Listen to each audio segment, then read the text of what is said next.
പോകുവിൻ പ്രഘോഷിക്കുവിൻ, നിങ്ങൾ ലോകമെങ്ങും പോയി സകല സൃഷ്ടികളെയും സൃഷ്ടിപ്പെടുത്തുവരെന്ന് പറഞ്ഞ ആ യേശുവിൻ്റെ നാമത്തിൽ എന്നെ ഞാൻ sister Namitha.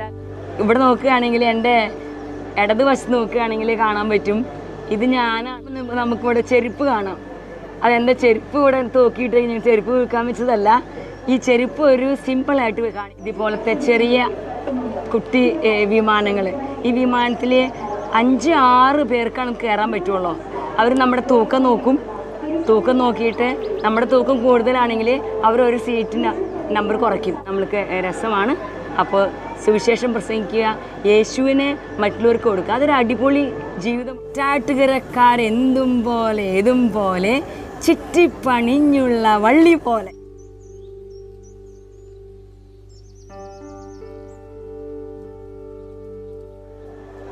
Selamat siang, good afternoon. Welcome to Indonesia, the land of islands. നിങ്ങൾക്കെല്ലാവർക്കും ഏറ്റവും വലിയ ഐലൻഡുകളുടെ സമൂഹമായ ഇന്തോനേഷ്യയിലേക്ക് സ്വാഗതം. എൻ്റെ പേര് സിസ്റ്റർ നമിത ലൂയിസ് കാഞ്ഞിരത്തിങ്കൽ. ഞാനൊരു missionary sisters of the immaculate സഭയിലെ അംഗമാണ്. ഞങ്ങൾ pontifical institute four foreign mission PIME സഭയിലെ അംഗമാണ് ഞാൻ. ഞങ്ങളുടെ മെയിൻ ജീവിതം, ഞങ്ങളുടെ ശരിയായിട്ടുള്ള ജീവിതം എന്ന് പറഞ്ഞാൽ യേശുവിനെ അറിയിക്കുക, നിങ്ങൾ ലോകമെങ്ങും പോയി സകല സൃഷ്ടികളോടും സുവിശേഷം പ്രസംഗിക്കുവിൻ എന്ന് പറഞ്ഞ യേശുവിൻ്റെ ആ വചനം മാർക്കോസിന് സുവിശേഷം 16-ാം അധ്യായം 15-ാം വാക്യം പറയുന്നുണ്ട്, നിങ്ങൾ ലോകമെങ്ങും പോയി സുവിശേഷം പ്രസംഗിക്കുവിൻ. ഞങ്ങളുടെ ജീവിതത്തിലും ഞങ്ങളുടെ ജീവിതം ഞങ്ങളുടെ സിസ്റ്റർ ആവുന്ന ആ നിമിഷം മുതൽ ഞങ്ങൾ വിളിക്കപ്പെട്ടവരാണ്. പോകുവിൻ പ്രഘോഷിക്കുവിൻ, നിങ്ങൾ ലോകമെങ്ങും പോയി സകല സൃഷ്ടികളെയും സൃഷ്ടിപ്പെടുത്തുവരെന്ന് പറഞ്ഞ ആ യേശുവിൻ്റെ നാമത്തിൽ എന്നെ ഞാൻ സിസ്റ്റർ നമിത ലൂയിസ് ഹൈദരാബാദ് പ്രോവിൻസിനാണ് ഞാൻ ആയിരുന്നത്. അവിടെ നിന്നും എന്നെ ഇന്തോനേഷ്യ മിഷനിലേക്ക് പെന്തക്കോസ്ത തിരുനാൾ ദിവസം എന്നെ ഇന്തോനേഷ്യ മിഷനിലേക്ക് അയച്ചു. അതൊരു വലിയ ഭാഗ്യമായിട്ട് ഞാൻ കണക്കാക്കുകയാണ്. എന്താണെന്ന് വെച്ചാൽ എൻ്റെ ജീവിതത്തിൽ ഞാൻ ഒരു ജീസസ് യൂത്ത് മെമ്പറായിരുന്നു. വളരെയേറെ ഞാൻ ആഗ്രഹിച്ചതായിരുന്നു ഇന്ത്യക്ക് പുറത്ത് പോയിട്ട് യേശുവിനെ കൊടുക്കണം. അതും ഒരു മുസ്ലിം കൺട്രിയിലേക്കാണ് എന്നെ എൻ്റെ സഭാ അധികാരികൾ വിട്ടത്. അപ്പോൾ ഞാൻ അത്രയും സന്തോഷത്തോടു കൂടിയിട്ടാണ് ആ വിളി ഞാൻ സ്വീകരിച്ചതും. അങ്ങനെ ഞാൻ ഇന്തോനേഷ്യയിലേക്ക് ഞാൻ പോകുകയാണ്. 87% മുസ്ലിങ്ങൾ എന്ന് പറയുന്നത് ഇന്തോനേഷ്യ 17,504 ദ്വീപുകളുടെ സമൂഹങ്ങളാണ്. അതിൽ നമുക്ക് 38 രൂപതകൾ മാത്രമേ ഉള്ളൂ. അപ്പോൾ ഒരു രൂപതയിൽ തന്നെ 1000-ങ്ങളോളം ദ്വീപ സമൂഹങ്ങളാണ് ഒരു രൂപത എന്ന് പറയുന്നത്. ഈ രൂപതയിൽ ഞങ്ങൾ വർക്ക് ചെയ്യുന്നത് ഏറ്റവും അകലെയുള്ള ഒരു കംപ്ലീറ്റ്ലി ഐസൊലേറ്റഡ് ഏരിയയായ താഞ്ചുങ് സെലോർ എന്ന് പറഞ്ഞ ഒരു രൂപതയിലാണ് ഞങ്ങൾ സേവനം അനുഷ്ഠിക്കുന്നത്. താഞ്ചുങ് സെലോർ, അത് കളിമന്താൻ നോർത്ത്, ഇവിടെയാണ് താഞ്ചുങ് സെലോർ. അതിൻ്റെ താഞ്ചുങ് സെലോർ രൂപതയുടെ ആസ്ഥാനം ഇവിടെയാണ് വരുന്നത്. പക്ഷേ എന്നെ അയച്ചിരിക്കുന്നത് ഈ ഏരിയ പറയുന്ന പേരാണ് അപ്പോ കയാൻ. അത് മുഴുവൻ കാട് പ്രദേശമാണ്. നിങ്ങൾക്ക് ഇങ്ങനെ നോക്കുകയാണെങ്കിൽ ഈ സ്ഥലം കാണുകയാണെങ്കിൽ നമുക്ക് ഒരു തരം മനസ്സിലാവും. നമ്മളുടെ പ്രധാന ഡ്രസ്സ് ഇങ്ങനെയൊക്കെ ആയിരിക്കും. ഈ തൊപ്പി വയ്ക്കണം. ഈ തൊപ്പിയിലൂടെ നമുക്ക് മഴയായാലും വെയിലായാലും നമ്മളിനെ സംരക്ഷിക്കും ഈ തൊപ്പി. ഇവിടെ നോക്കുകയാണെങ്കിൽ എൻ്റെ ഇടതുവശത്ത് നോക്കുകയാണെങ്കിൽ കാണാൻ പറ്റും, ഇത് ഞാനാണ്. ഇതേ തൊപ്പി തന്നെ എനിക്ക് അവർ സമ്മാനം തന്ന തൊപ്പിയാണിത്. ഞാനും ഇതൊരു ഇറ്റാലിയൻ അച്ഛനാണ്, എൻ്റെ കമ്മ്യൂണിറ്റി മെമ്പറാണ്. ഈ അച്ഛൻ വയസ്സ് 69 എങ്കിലും തായ്ലാൻഡിൽ 23 വർഷം മിഷണറിയായിട്ട് വർക്ക് ചെയ്ത ആളാണ്. ഇവിടെ നോക്കുമ്പോൾ നമുക്കിവിടെ ചെരുപ്പ് കാണാം. അതെൻ്റെ ചെരുപ്പ് ഇവിടെ നോക്കിയിട്ട് ഞാൻ ചെരുപ്പ് വിൽക്കാൻ വെച്ചതല്ല. ഈ ചെരുപ്പ് ഒരു സിമ്പിളായിട്ട് കാണിക്കുന്നതാണ്. ഇവിടെ കാണിച്ചിരിക്കുന്നത് റോമക്കാർക്ക് എഴുതിയ ലേഖനം 10-ാം അധ്യായം 15-ാമത്തെ ദിവ്യവചനങ്ങൾ. സുവിശേഷം പ്രസംഗിക്കുന്നവരുടെ പാദങ്ങൾ എത്ര സുന്ദരം. സുവിശേഷം പ്രസംഗിക്കുന്നവരുടെ പാദങ്ങൾ എത്ര സുന്ദരം. അതിനാൽ തന്നെ ഞങ്ങൾ 4 മണിക്കൂർ 5 മണിക്കൂർ ഇങ്ങനെ ഈ ഞങ്ങൾക്ക് റോഡുകളില്ല, ഞങ്ങൾക്ക് ബസ്സില്ല, കാറില്ല. ഞങ്ങൾ ഈ ഡ്രസ്സും ഈ തൊപ്പിയും ഞാൻ ഈ പാള ട്രൗസറും ഇതൊക്കെ ഇട്ടിട്ട് ഞങ്ങളിങ്ങനെ നടന്ന് ഇങ്ങനെ സന്തോഷത്തോടു കൂടിയിട്ട് കൊന്തിയും ചൊല്ലി 4-5 മണിക്കൂർ യാത്ര ചെയ്തിട്ടാണ് ഞങ്ങളുടെ ക്രിസ്തീയ സമൂഹങ്ങളിലേക്ക് ഞങ്ങൾ എത്തിപ്പെടുന്നത്. ഇതാണ് സുവിശേഷം പ്രസംഗിക്കുന്നവരുടെ പാദങ്ങൾ എത്ര സുന്ദരം. റോമാക്കാർക്ക് എഴുതിയ സുവിശേഷം 10-ാം അധ്യായത്തിലെ 15-ാമത്തെ ദിവ്യവചനം അങ്ങനെ ഈ ചെറിയ മിഷണറിമാരിലൂടെ പ്രാവർത്തികമാക്കുകയാണ്. യേശുവിൻ്റെ സുവിശേഷം ജനങ്ങളിലേക്ക് എത്തിക്കാനായിട്ട് ഇനിയും കൂടുതൽ നമുക്ക് സാധ്യമാവട്ടെ. ഞാൻ പലപ്പോഴും ഇങ്ങനെ നടന്നു പോയിട്ടും ഇങ്ങനെ വഞ്ചിയിലൊക്കെ പോയിട്ട് വഞ്ചിയിൽ കയറിയിരുന്ന് പോയിട്ട് കുറച്ച് സ്ഥലങ്ങളിൽ മാത്രം നമുക്ക് വഞ്ചിയിൽ പോകാൻ പറ്റുള്ളൂ. എന്ന് വെച്ചിട്ടുണ്ടെങ്കിൽ നിരപ്പല്ല, ഇങ്ങനെ കുന്നുകൾ മലകൾ ഇങ്ങനെ കയറി പോകണം. അതിനാൽ തന്നെ അങ്ങനെ പോയിട്ട് നമുക്ക് ആത്മാക്കൾ നേടാനായിട്ട് സാധിച്ചിട്ടുണ്ട്. ഞാൻ കഴിഞ്ഞ മാസം ഇതുപോലെ തന്നെ ഞാൻ വില്ലേജിൽ പോയി അവിടെ തനിച്ച് താമസിച്ച് ഈ 2 കുടുംബങ്ങൾ നമ്മുടെ കത്തോലിക്ക സഭയിലേക്ക് വന്നു.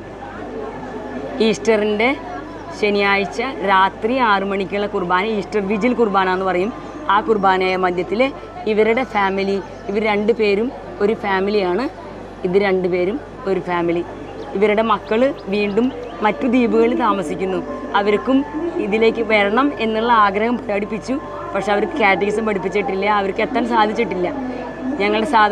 ഞങ്ങളുടെ വാഹനങ്ങൾ ഇതൊക്കെയാണ് ചെറിയ ചെറിയ ഇതുപോലത്തെ ചെറിയ കുട്ടി വിമാനങ്ങൾ. ഈ വിമാനത്തിൽ 5-6 പേർക്കാണ് കയറാൻ പറ്റുള്ളൂ. അവർ നമ്മുടെ തൂക്കം നോക്കിയിട്ട് നമ്മുടെ തൂക്കം കൂടുതലാണെങ്കിൽ അവർ ഒരു സീറ്റിന് നമ്പർ കുറയ്ക്കും. അപ്പോൾ അത്രയും ഒരു കാടിൻ്റെ മേലെ കൂടെ നമ്മൾക്ക് ഈ ഇതിലേക്ക് പോയിട്ട് പിന്നെ നമ്മൾ എത്തുന്ന ക്രിസ്തീയ സമൂഹങ്ങളിലെല്ലാം തന്നെ ഇങ്ങനെയാണ് നമ്മുടെ പ്രവർത്തനങ്ങൾ. ഞാൻ അങ്ങനെ ഇതുപോലെ തന്നെ യേശുവിനെ പ്രഘോഷിക്കാനായിട്ടാണ് ഞാൻ തനിച്ചായിരുന്നു കമ്മ്യൂണിറ്റിയിലുണ്ടായിരുന്നത്. ഞാൻ സന്തോഷത്തോട് കൂടിയിട്ടാണ് ഞാൻ കമ്മ്യൂണിറ്റിയിൽ പോകാറ്. എന്താ വെച്ചാൽ എനിക്ക് ആത്മാക്കൾ നേടാൻ സാധിക്കും എന്നുള്ളതിൽ. എനിക്ക് ഭാഷ അറിഞ്ഞിട്ടൊന്നുമല്ല, എനിക്ക് കൃത്യമായിട്ട് ഭാഷകളൊന്നും അറിയില്ല. ഞാനൊരു ജീസസ് യൂത്ത് മെമ്പർ ആയതിനാൽ തന്നെ എനിക്ക് ഒരു വെല്ലുവിളിയുടെ ജീവിതം ഇഷ്ടമാണ്. ഞാൻ തനിച്ച് താമസിക്കണം, എനിക്ക് കുഴപ്പമില്ല എന്ന് പറഞ്ഞ് ഞാൻ അവിടെ പോയതാണ്. പോകുന്ന സമയത്ത് ഞാൻ കേട്ടിരുന്നു ചേട്ടൻ ICUയിൽ കിടക്കുകയായിരുന്നു അമലയിൽ.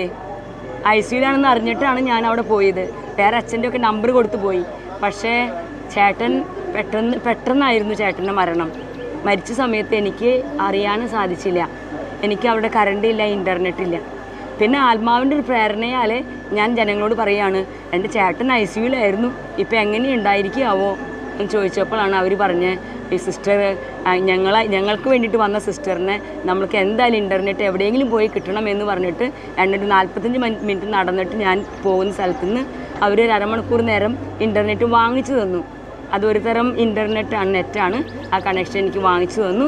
ഞാൻ അതിലൂടെ ഞാൻ എൻ്റെ ചേട്ടൻ്റെ മരണവാർത്ത അറിയുക ചെയ്തത്. പുജി തുഹാൻ ഞാൻ എപ്പോഴും പറയും. എന്താണെന്ന് വെച്ചാൽ എനിക്ക് എൻ്റെ ഒരു ചേട്ടൻ സ്വർഗത്തിലെത്തി. എനിക്ക് അതിലൂടെ കൂടുതൽ ആത്മാക്കൾ നേടാനായിട്ട് സാധിച്ചു. എനിക്കതിൽ ദുഃഖമൊന്നുമില്ല. എൻ്റെ ചേട്ടൻ പോയി എനിക്ക് സാധിച്ചില്ല. എനിക്ക് അറിഞ്ഞാലും എനിക്ക് പോകാൻ സാധിക്കാത്തൊരു സാഹചര്യമാണ്. എന്താണെന്ന് വെച്ചാൽ ഞങ്ങൾക്ക് കുറേ ഫ്ലൈറ്റുകൾ കാത്തു നിൽക്കേണ്ടതായിട്ട് വരും. ഞാൻ ചൊവ്വാഴ്ച അവിടെ നിന്ന് പോന്നിട്ട് ഞാൻ ശനിയാഴ്ച ഇവിടെ എത്തിയ ആളാണ്. അപ്പം അത്രയും ദുഷ്കരമായ ഒരു യാത്രയാണ്. എങ്കിലും ഞാൻ സന്തോഷമായിട്ടിരിക്കുന്നത് എന്താണെന്ന് വെച്ചാൽ ഞങ്ങളുടെ ജീവിതം ഒരു ഫാമിലി പോലെയാണ്. അവിടെ ആചാരങ്ങളൊക്കെ എനിക്ക് വേണ്ടി എൻ്റെ ചേട്ടൻ്റെ ആത്മാവിന് വേണ്ടി ചെയ്തു. അവർ എല്ലാ വില്ലേജിലെല്ലാവരും ഓടി വന്നു. അവർ ആചാരങ്ങൾ എന്ന് പറഞ്ഞു കഴിഞ്ഞാൽ അവർ കരച്ചിൽ, നമ്മളുടെ വിഷയയിൽ ഞങ്ങളുടെ സഹോദരനാണ് മരിച്ചതെന്നാണ് അവർ പറഞ്ഞത്. അതിലും കൂടുതലായിട്ട് നമുക്ക് ഒന്നിൻ്റെ ആവശ്യമില്ല. ഞങ്ങളുടെ സമൂഹം എന്ന് പറയുന്നത് ഞങ്ങൾ കൂട്ടായിട്ട് നമ്മൾ പണിയെടുക്കും.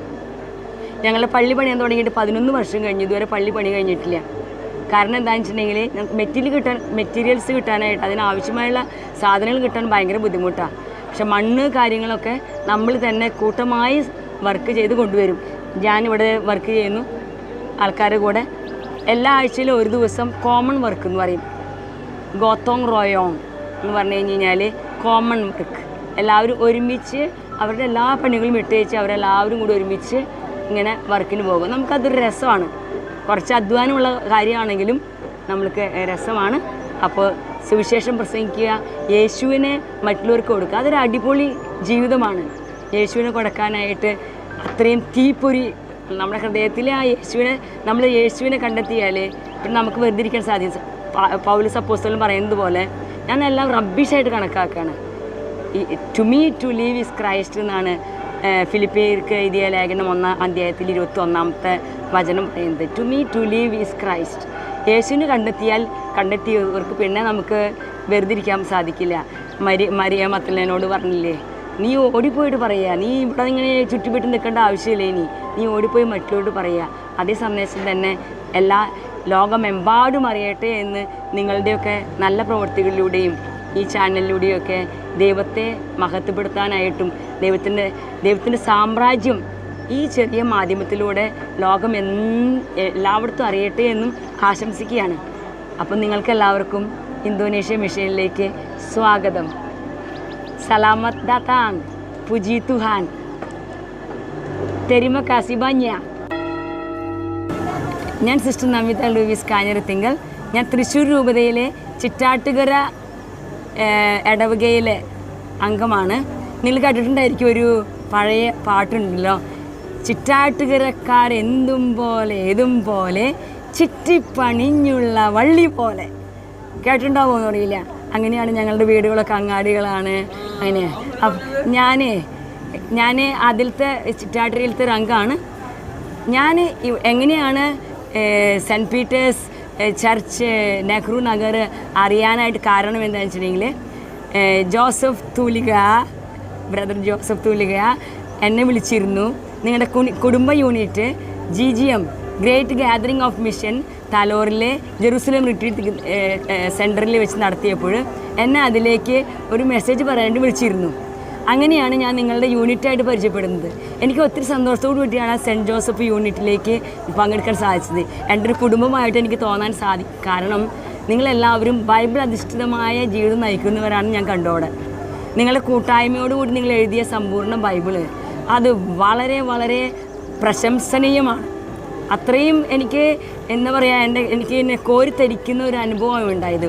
അതിൽ 5 പ്രാവശ്യം ബൈബിൾ എഴുതിയിട്ടുള്ള ഒരാളുണ്ടായിരുന്നു. എനിക്ക് ഭയങ്കര സന്തോഷം തോന്നി. എങ്ങനെയാണ് ഞാൻ ഇങ്ങനെ ഒരു ചെറിയൊരു മിഷനറി, ഇന്തോനേഷ്യയിലെ ഒരു മൂലയിൽ കിടക്കുന്ന ഒരു മിഷനറി ഇവിടെ വന്നിട്ട് ഇങ്ങനെ സെൻറ്റ് ജോസഫ് യൂണിറ്റിൽ പങ്കെടുക്കാനും നിങ്ങളെ അനുമോദിക്കാനും നിങ്ങൾ ഒരു ഇൻസ്പിറേഷനായിരുന്നു എനിക്ക്. അതൊരു സന്തോഷമായിട്ടുള്ളൊരു കാര്യമാണ്. ഞാൻ അതിലെ അതിയായി സന്തോഷിക്കുകയാണ്.